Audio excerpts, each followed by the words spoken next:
আসসালামু আলাইকুম বন্ধুরা, কেমন আছেন সবাই? দেখে নিন, এটাই আমাদের খামার।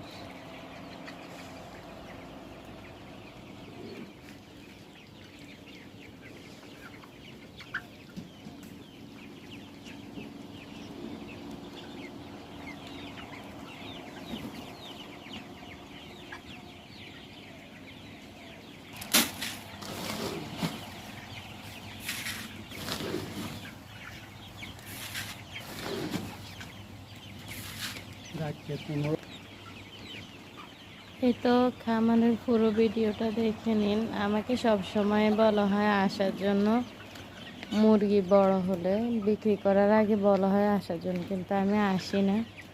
তো এবার আসছি।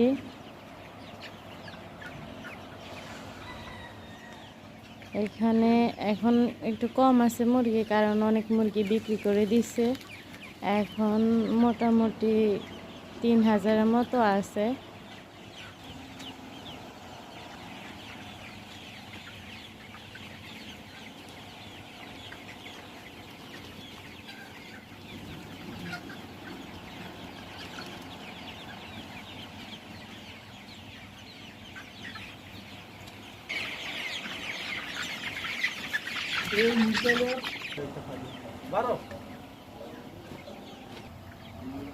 এটা হচ্ছে বাহিরের সাইড।